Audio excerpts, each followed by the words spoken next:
Welcome to Transformative Principle, where I help you stop putting out fires and start leading. I am your host, Jethro Jones. You can follow me on Twitter at Jethro Jones. Welcome to Transformative Principle, a proud member of the B Podcast Network, the best educational podcasts out there for you. You can see all of our shows at bpodcast.network. I'm your host, Jethro Jones. You can follow me on all the social media networks at Jethro Jones. And today I'm excited to have Marianne Lescher on the program. She is a lifelong educator. She's been in public education for 40 years, and she was an educator in Massachusetts and Arizona.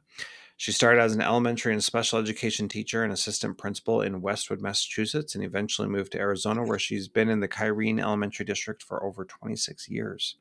In Kyrene, Marianne started the district office as a specialist and director of curriculum, and her heart is with children and families, so she moved to an elementary school and has been a K-5 and K-8 principal for 25 years.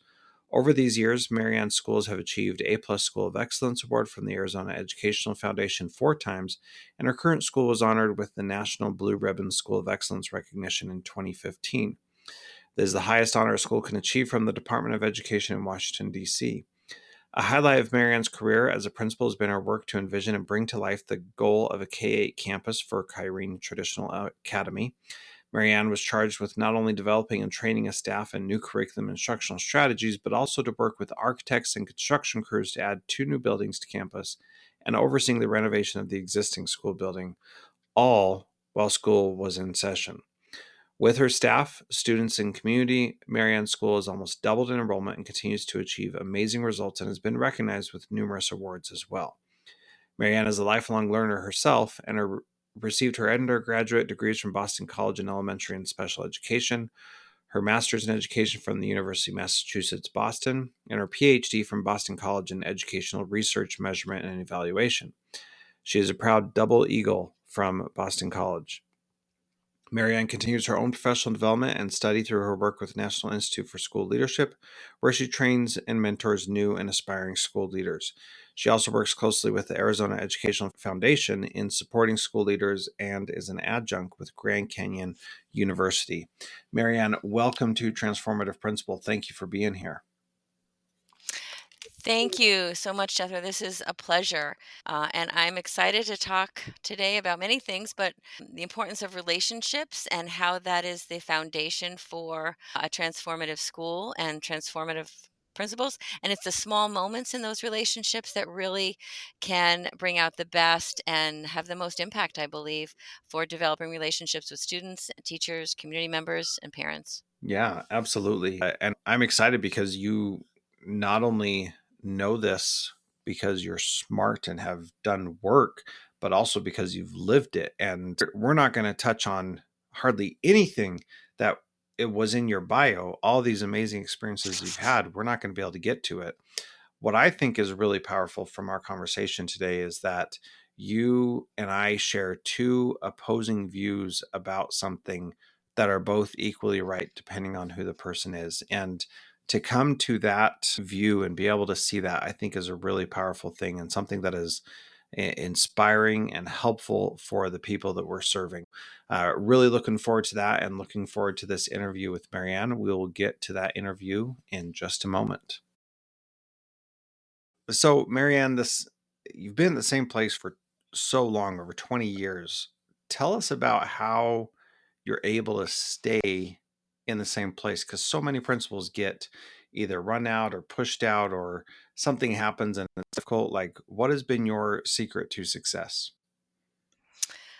Thank you, Jethro. Thank you so much. I have been a principal for 24, going on 25 years in 2 different schools, but in the same district. So I've always been in my district in Kyrene and at 2 different schools. And I would say one of the most important things that I live by is just about establishing relationships. And that is the key to so much, I think, with working with children, working with adults, working in schools, working with families, is when you have the opportunity to develop really positive and collaborative relationships, then even when you have the hard things, and there are many hard things to do in education, but when you have hard things to do or hard information to share, those relationships carry you through, and that people develop. With relationships comes trust. And when you have a trusting relationship, when you have great things, it's wonderful, and you can celebrate and have great opportunities to have community celebrations and partnerships. But often when you have hard things, if you trust and if people trust you, then those hard things are received better, and people understand that sometimes communication and things that we need to do are difficult. So that makes a lot of sense, and I agree that relationships are important. And you've developed those relationships over years and years. And so like how to develop a good relationship is you probably haven't had to start from scratch very much recently because people know who you are coming in and things like that. So I guess my question is on that regard, what are the keys to the relationships that you think are most important? And how do you develop those things early on in the relationship? Sure. And while I do have some street cred and I have the reputation, if you will, in my district, in my school, every year new parents come in and new families come in and they don't know me. And they may hear about my reputation, or they may hear that I've been there a long time, but what's personal for them is the interactions that I have with them. So even though I've been doing this a long time, each year and each set of opportunities, each family for them and for me is an opportunity to develop new relationships with that family. And that I think is the key to it too. It's being honest and forthright and using honest information, not trying to hide anything, being transparent, being honest when I have to make the phone calls to families when children have done some things they shouldn't or gotten engaged in some difficult situations with other kids. First, I tell them that it's your child's fine and they're not on the road to the emergency room or something like that. But say, I'm going to give you, I may be having to share some hard information, and I want you to know I'm giving you exactly what I know, what we have, what we've observed. And really, people respect that. They may not like it, they may not love what I have to share if it's difficult, but they respect that I'm sharing honest and full information with them. And then we can go from there. I'm not trying to hide anything, I'm not trying to sweep something under the rug. And I do think that the principals sometimes try to sugarcoat things in an effort to make that conversation easier, but it's not in the long run easier. It's better to be forthright and honest right out front and say, "Here's what we've got. Here's what we're dealing with, and let's develop. Let's move from here." And that's when there's difficult relationships. In the beginning of the year, I call many of my brand new families just to say hi and just to introduce myself if they're brand new to our community. I usually have either some Zoom or some in-person opportunities for people just to come in and meet me, and just so there's a face and a name, because that's half of it right there too. When you see a face and a name, and you see somebody smile, and you see somebody's approach that they are wanting to work together, work collaboratively on behalf of their children, that gets you half the way down that road to developing that positive relationship as well. Yeah, I really like that. One of the things that I've done at my school is go out and do home visits before the school year starts, and where we visited the home of every student that came to our school. Mhm. And I was fairly new when I did that, but it was really powerful and really impactful, and people Mhm. really appreciated it. For you, like yes, you're having new families come in, but other families already know you. Do you still reach out to them when they have a new student coming in, or do you already have that relationship built? I would say in most cases I have that relationship built, but we still have opportunities for folks to come and visit. And I do make some phone calls. And this year I made some phone calls to some students and families that had their children had a really hard year last year. It just was seventh grade is a hard year, and I'm a K-8 school, and seventh grade can be a really difficult year. And the students in question started out really great. Their first couple weeks of eighth grade were fantastic. So I called all those families, and they actually were waiting for the shoe to drop. Like something had happened. And I said, I'm just calling because your child has had such a great first 2 weeks. And so some of those families really were surprised to hear from me. And I had some moms crying. They just were like, oh my gosh, I'm so happy to hear that. And I'm so happy that their child was having a good beginning to the school year. And I've thought of that many times this first half of the year because last year was hard and this year has been so great. And it was really fun to call with positives and to make a mom cry, but in a good way. Yeah, happy tears are much better than sad, Yes. frustrated, angry Yes. tears. That's for sure. So, as you're thinking about your career and being able to build these relationships and make things happen, your school has also received awards for achievement and doing amazing things. And there can be a tendency to feel like, okay, we're good enough. And I got the impression when I met you in person that you don't really have that kind of a feeling, that you don't feel like good enough is ever really there. Is that accurate, or is there something else? How would you deal with the question of your school is good enough, and how do you keep pushing even when you've been blue ribbon multiple times or gotten other excellence awards or whatever? How do you keep pushing forward and saying we're not good enough yet? Yes. Thank you. And that's a great question. And it's certainly with I think any job, right? It's easy to get complacent. It's easy to just say, well, I've been there, done that. But what drives me and what I hope to give and to encourage to drive my teachers, my staff, is that every year our children coming in, whether we've known them for many years or whether they're brand new to us, this is their one shot at first grade or second grade or third grade or eighth grade. And we've got to make that first one shot at first grade or eighth grade the best it possibly can be because you really don't get do overs. And every year is so critically important. And every year is so different. People think K and one and two and three, that they're all so different. And the kids are so different at those ages and grades and what they learn and the relationships they develop with their peers. All of that is so different. We only get one shot at that. And so that really drives me and I hope drives my staff because it really is true. I tell my staff all the time, working with children, and this is one of my core beliefs, is it's the most important work there is. I truly believe it is the most important work there is. And our students deserve our A game every day. And everybody has an off day. Everybody might be a little, under the weather, but you kinda push forward even on the hard days because the kids deserve our best selves every day and our A game every day, and we've gotta work towards that. We may not achieve it every day, but we've gotta try and work towards that every day because they deserve that from us. Yeah, I it's interesting, this idea of our best, giving our best every day. This is something that I have been reflecting on a lot lately. And one of the insights that I've received about this is that on any given day, you and I are doing the best that we possibly can for that day. It may not be our best that we've ever done or that we ever could do, but for that day, we are doing our best. And surely you've had many days where you haven't been doing your absolute best ever, but you were still doing the best that you could that day.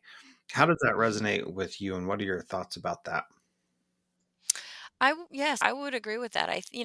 What I also say sometimes, nobody really can give 100% every day to day, but if you're in the like 80 to 110, because sometimes you have a day where you are firing, you're just really smoking, you're doing great stuff, and you almost feel like you two people, or you've got enough energy and enough vitality to do the work, 2 or 3 days. And then other days, maybe not so much. On any given day, I'd love to have everybody give between 80 and 110 because their average is somewhere in the middle there. But I hope that there aren't many days that people are coming in at 50% or 60% because that's just not going to cut it. And with the challenges that our children face today, our families face today, I have a very diverse community, very diverse socioeconomically, financially, ethnically, just very diverse, which is fabulous.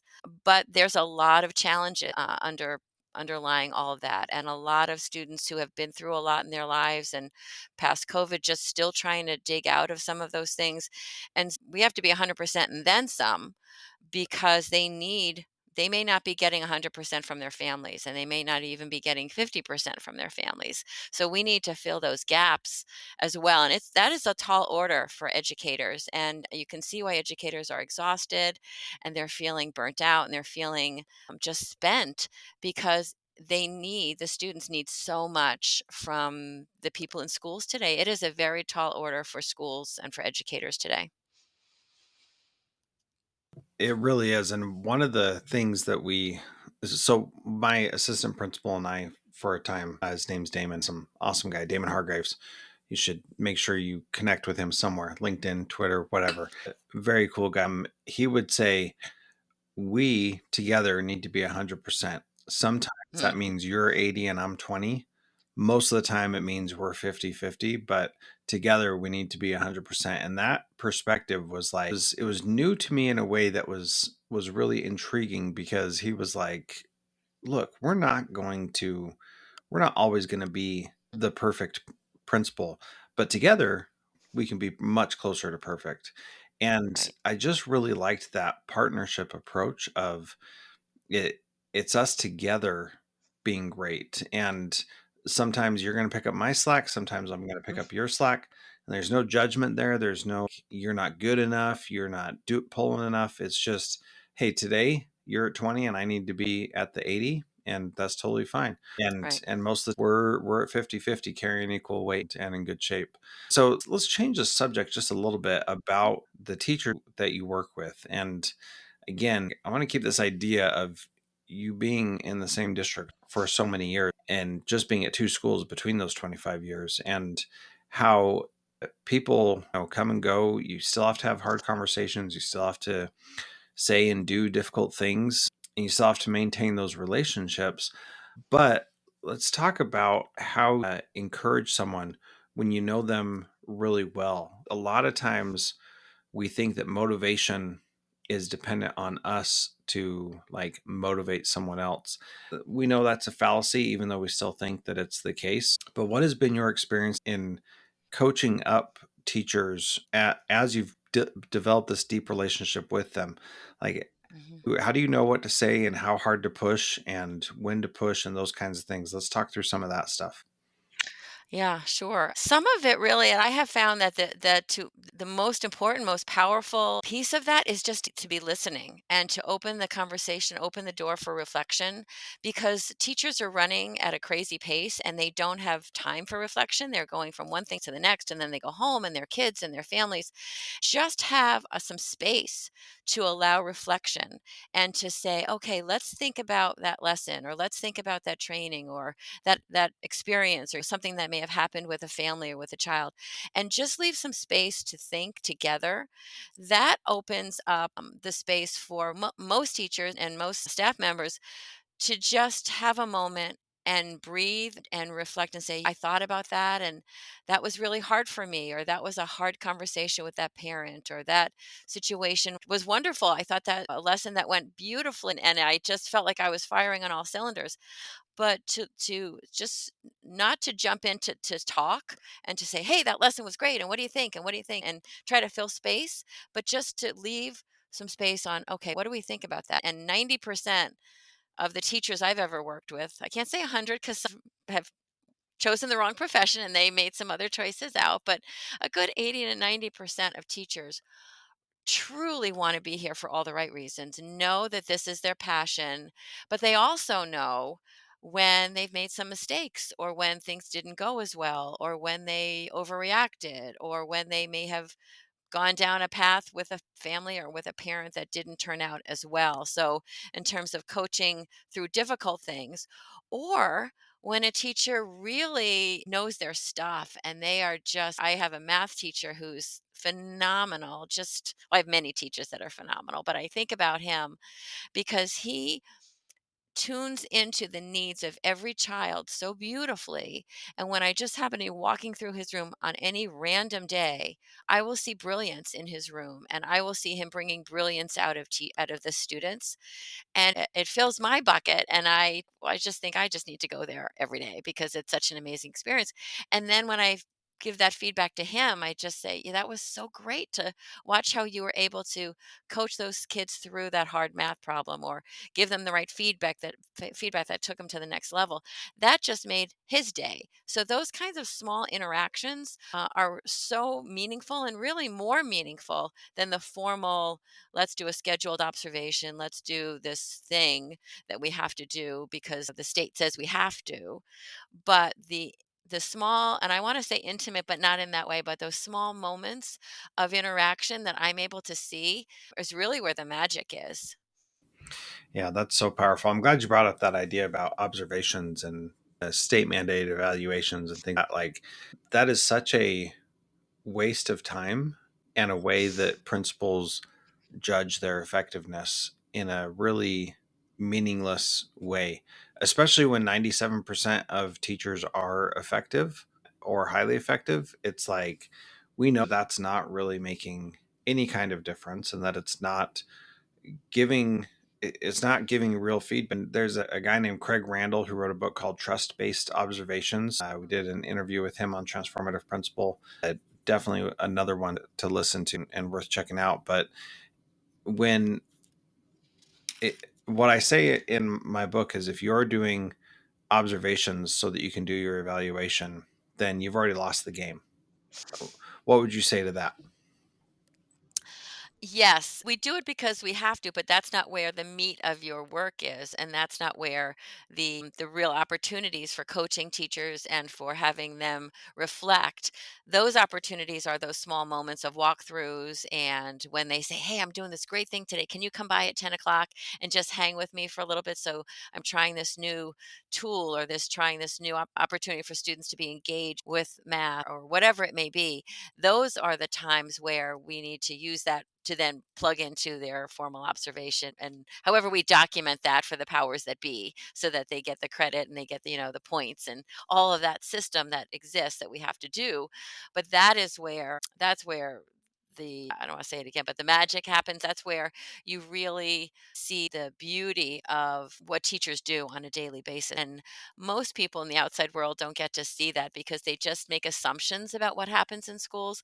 But when those times where teachers are really tuning into what kids need at the moment they need it, and they know their students so well, and they're differentiating, and they know that this group of kids has some gaps in a certain place, and then this other group is a little different. When they're able to orchestrate that and just really move through that seamlessly, it is like nothing you've ever seen. And that's what keeps me, when people say, "Why are you still a principal after 24 years? Is there something wrong with you that you still love this work?" I love this work because I love seeing what teachers do for kids. And they change lives. I say this to my staff all the time. We are in the business of changing lives. And I don't know that many people in their profession can really say that. Certainly, doctors and firefighters and police officers, first responders change lives. But teachers change lives, educators change lives every single day. And you don't know where, it's kind of cliche, but it's true. You don't know how that will pan out and when that will come back to you. But we just had several high school kids come back last week to visit some teachers. And when they are smiling, these are ninth and 10th graders coming back from high school saying, "The second grade teacher changed their lives," or "This third grade math teacher changed their lives." It's so powerful and it's so true. And that's what keeps all of us who are in this field, I think, what keeps our fires burning, because we see that kids are the most important entity we have, and to make it so that their lives can be enriched and improved and they can have this future they should have. That is a gift and that's an honor, really. Yeah, I totally agree. Marianne, what other wisdom do you have to share with us that I haven't asked you about? I would say one thing is to keep a sense of humor. That is critical, really in every field, but I don't know, you've got to keep a sense of humor. Well, first of all, I love kindergarten. Kindergartners are the funniest people on the planet. They're just funny naturally. They don't even know they're funny. And so if you're having a bad day, if any principal's having a bad day, spend 15 minutes in kindergarten and you will cheer up immediately. And so that keeps you floating. But then when the hard things, you have to realize that this too shall pass. And we've been through harder stuff. And on any day, there's something weird that's going to happen. There's some weird thing that somebody's going to say. And you just have to work through it and try to keep a sense of humor. And I would also say, don't make rash decisions, because the worst decisions I ever made are the ones that somebody thought I should make quickly, where I didn't give myself enough reflection time. And just because a parent might be yelling and screaming at you for something, take that moment, take a little bit of time and say, I'll give you a call back in an hour. I just need to think on this a little bit. I need to collect some information, or give yourself permission to wait a moment, take a breath, and not be forced into making a bad decision without giving yourself the permission to gather yourself or gather the information you need to make a good decision. Oh, Marianne, I'm really glad you brought that specific piece up because this is something where because of how I work and the way that my mind works and how I process things and take action, for me, that is actually bad advice because and I'm not saying like this is bad advice for everybody, but what I'm saying is we are unique individuals, and all the decisions that I've made where I have acted in alignment with my values and acted in alignment with my gut were the best decisions. The ones where I thought I needed more information, even though I inside really knew that I had the answer already. I should have just gone with that. That has been the case for me. So I'm not saying that your suggestion here is a bad idea, but what I'm saying is you look at your own life and see which of where you are on Mhm. that continuum, right? Because it is a Sure. continuum. And some people really need more information before they make a decision. Other people already know the answer, and more information confuses and delays them from doing what they know is really right. And I just appreciate that you said that because that is something that I recently have learned about myself that I like kind of intuitively knew, but then couldn't articulate. And now, because you said this today, I can definitively say for me personally, I need, when I feel like something is the right thing to do, I need to act on it Mhm. rather than thinking that more information will make it better or easier when that's not Mhm. necessarily the case. And what's so beautiful, Marianne, is that that does not take away from your answer, your advice at all. Because if you don't have the information you need to move forward, you really shouldn't move forward. Some people will think, I don't have the information yet, when really they do have the information, they're ready to go. Other people will think, I need more information and be absolutely right. And that's just one of the beauties of leadership that we're all different, we're all unique. And I love that came up today because that's something that I've been really excited about learning about myself recently. Mm.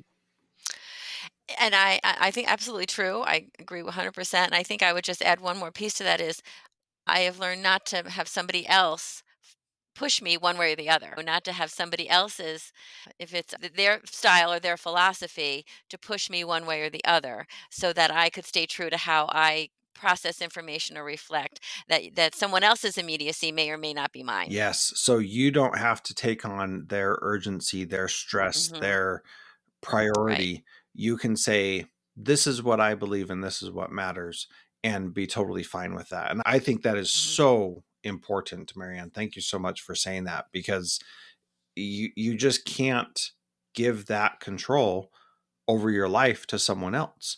You Right. have to, I call that acting in alignment with your values. And you have to Mhm. say, this is how I need to process this. And you just have to wait until I'm ready. Or you just Mhm. have to deal with me making a decision right now, even if you're not ready. Both of Right, those could right. be true. Exactly. So, my final question, Marianne, is what is one thing that a principal can do this week to be a transformative principal like you? One thing a principal could do this week, I would say to think about the students that you've been most worried about or that have been on your mind. And I just made a phone call this morning to a parent. Think about those students that have been on your mind and make a phone call to that family and just give them some feedback about, gee, I've been thinking about your child and I noticed they've really made some progress over the first half of the school year. We're at the semester break now. And a student maybe that you've noticed some really improvement in maturity or academics or leadership or whatever that may be. Because we think about those things and those are fleeting thoughts, but think about how powerful that message would be, that 2-minute phone call, 3-minute phone call to a parent, how much that could really not only make their day, but change their opinion of their child and give them a newfound appreciation for their child and the growth that their child has experienced over the first half of the school year. And if you took 10 or 15 minutes to make 3 or 4 phone calls like that, and you did that once a month, even or once a quarter, how transformative that could be for, again, the relationships you have with those families, but even for the more so for those families themselves and how much that family relationship with their child could be enhanced with that personal touch, that personal information from you. I like that. I think that's so powerful. And those little things really do go a long way. Marianne, thank you so much for being part of Transformative Principal. We condensed 25 years of knowledge into 29 minutes. Pleasure. This was wonderful. Thank you so much. Thank you.